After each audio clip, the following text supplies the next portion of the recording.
भगवद गीता चौथा अध्याय। को मैंने सूर्य से कहा, सूर्य ने मनु से कहा और मनु ने राजा इक्ष्वाकु से कहा, हे अर्जुन, इस परंपरा से प्राप्त यह योग सब राजर्षियों ने जाना, परंतु अधिक समय व्यतीत होने से युक्त हो गया। वही प्राचीन योग आज तुमको मैंने बताया है, क्योंकि तुम मेरे भक्त और मित्र हो। यह योग रहस्य अति उत्तम है। अर्जुन कहने लगे, आपका जन्म तो अभी हुआ है और सूर्य का जन्म बहुत पहले से हुआ था। मैं कैसे मानूं कि आपने सूर्य को ही योग बताया है। श्री कृष्ण बोले, हे अर्जुन, मेरे और तुम्हारे अनेक जन्म हो गए चुके हैं, मुझे याद है और तुम भूल गए हो। जन्म से रहित अविनाशी संपूर्ण प्राणियों का स्वामी अपनी प्रकृति में स्थित हूँ, तथापि अपनी माया से जन्मता हूँ। हे भारत, जब जब धर्म की हानि होती है और अधर्म का प्राबल्य हो जाता है, तब तब ही मैं जन्म लेता हूँ। साधुओं की रक्षा, पापियों का नाश और धर्म की स्थापना के लिए प्रत्येक युग में मैं जन्मता हूँ। जो मेरे इस अलौकिक जन्म और कर्म का तत्व जानता है, वह मृत्यु होने पर भी जन्म नहीं लेता और मुझ में लीन हो जाता है। इस भांति मोह, भय और क्रोध को त्याग कर मुझ में भक्ति करके और मेरी शरणागति हो। बहुत से मनुष्य ज्ञान रूपी तप से पवित्र होकर मुझ में मिल गए हैं। जो जिस भाव से मेरा पूजन करता है, उसको मैं उसी प्रकार का फल देता हूँ। हे पार्थ, मनुष्य सब प्रकार से मेरे मार्ग का अनुसरण करते हैं, अर्थात ये चाहे जिसकी सेवा करें, वो मेरी ही सेवा है। मनुष्य लोक में कर्म सिद्धि की इच्छा करने वाले देवताओं का पूजन करते हैं, क्योंकि इस लोक में कर्म की सिद्धि शीघ्र होती है। मैंने चारों वर्णों की सृष्टि अपने अपने गुण और कर्म से की है। सृष्टि का कर्ता मैं हूँ, तथापि मुझे अकर्ता अविनाशी जानो। जय श्री राम। कर्म मुझको वृद्ध नहीं कर सकते। आओ हवन करी हो तो ऐसा कर्म मुझको वृद्ध नहीं कर सकते, तथापि कर्म फल में मेरी कामना नहीं है। इस प्रकार जो मुझको पहचानता है, वह कर्मों के बंधन में नहीं पड़ता। अतएव पूर्व पुरुषों के लिए किए हुए कर्म को तू भी का। हे अर्जुन, कर्म क्या है और अकर्म क्या है, इसके विचार में विद्वान की बुद्धि भी चकरा जाती है। उसी कर्म का वर्णन मैं तुमसे करूँगा, जिसके जानने से संसार के बंधन छूटकर मोक्ष के भागी होंगे। कर्म, विकर्म और अकर्म तीनों का जानना आवश्यक है, क्योंकि कर्म की गति गंभीर है। हे अर्जुन, जो कर्म करने की कोई कामना नहीं रखता और जिसके समस्त कर्म ज्ञान रूपी अग्नि से भस्म निर्मल हो गए हैं, उसको पंडित कहते हैं। जो कर्म फल की आशा छोड़कर करता है, उनमें आसक्ति भी नहीं रखता और निराश्रय ही संतुष्ट रहता है। ऐसा मनुष्य कर्मों में घिरा रहने पर भी मानो कुछ नहीं करता। दैवोग से जो कुछ मिल जाए उसी पर संतुष्ट रहता है। जो हर्ष, शोक आदि द्वंद्वों से मुक्त है तथा किसी से ईर्ष्या नहीं करता, कर्म की सिद्धि या सिद्धि में भेद नहीं समझता, वो कर्म करता हुआ भी उसमें नहीं बंधता। जो फल की इच्छा नहीं रखता, वो वासना से दूर हो गया है। ज्ञान में जिसका मन अचल है, जो यज्ञ के कर्म करता है, वे सब कर्म लुप्त हो जाते हैं। हवन करने का पदार्थ भी ब्रह्म है, आहुति देने वाला भी ब्रह्म है। इस प्रकार जिसकी बुद्धि में सब कर्म ज्ञानमय है, उसको ब्रह्म प्राप्त होता है। कोई कोई कर्मयोगी देवताओं की पूजा करते हैं और ज्ञान योगी ब्रह्म रूप अग्नि में यज्ञ रूप से हवन कर परमात्मा का भजन करते हैं। कोई ऐसे हैं जो अपने इंद्रियों को तथा कर्मों को संयम रूप से अग्नि में होम देते हैं, और कितने ही इंद्रिय रूप अग्नि में इंद्रियों के रूप शब्दादि विषयों को होम देते हैं। कितने ही लोग इंद्रियों के सब कर्मों को और प्राणों के कर्मों को आत्मज्ञान से प्रज्वलित संयम रूप अग्नि में होम देते हैं। कोई तो द्रव्य यज्ञ करते हैं, कोई तप यज्ञ करते हैं, कोई योग यज्ञ करते हैं, कोई स्वाध्याय और कोई ज्ञान रूपी यज्ञ करते हैं, और कोई प्राणायाम में तत्पर रहने वाले योगी प्राण और अपान वायु में प्राण को रोकते हैं और प्राणवायु में अपान वायु को लय करते हैं।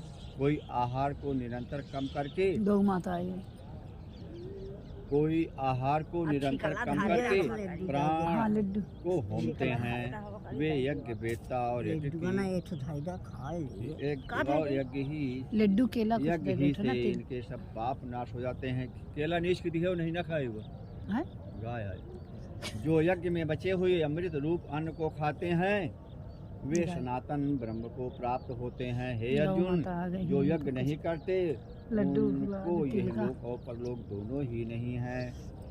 इस प्रकार से बहुत से यज्ञ वेद और विस्तार सहित वर्णित हैं।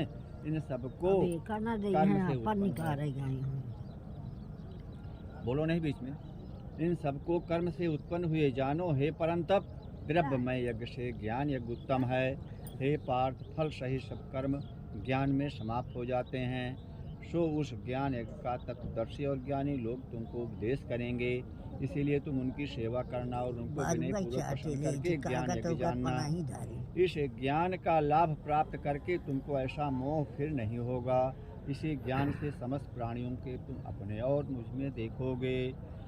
यदि सब प्राणियों से भी अधिक पाप करने वाले हो तो भी ज्ञान रूपी नौका से ही सब पाप रूपी समुद्र को पार कर जाओगे। हे अर्जुन, जिस प्रकार प्रज्वलित अग्नि लकड़ी को जलाकर भस्म कर देती है, वैसे ही ज्ञान रूपी अग्नि सब कर्मों को भस्म कर डालती है। इस लोक में ज्ञान के समान पवित्र और कुछ नहीं है। यह ब्रह्म बहुत काल पर्यंत कर्म योग से सिद्ध हुए पुरुषों को अपने आप ही प्राप्त होता है। जो श्रद्धावान पुरुष इंद्रियों को जीत कर ब्रह्मज्ञान में लगा रहता है, वो ज्ञान को प्राप्त करता है और ज्ञान को पाकर अल्प समय में शांति को पा जाता है। अज्ञानी, श्रद्धा रहित और जिनके मन में संदेह है, ऐसे जो पुरुष हैं वो नष्ट हो जाते हैं। जिनके मन में संदेह रहता है उनको ये लोक परलोक और सुख कुछ भी प्राप्त नहीं होता। जिसने परमेश्वराधन और निष्काम कर्मयोग के आश्रय से कर्म बंधन त्याग दिए हैं, हे अर्जुन, उस आत्मज्ञानी पुरुष को कर्म नहीं बांधते। अतएव अज्ञान से उत्पन्न हुए चित्त के इस संशय को ज्ञान रूपी तलवार से काटकर मेरे बताए हुए कर्मयोग को करने के लिए प्रस्तुत हो जाओ।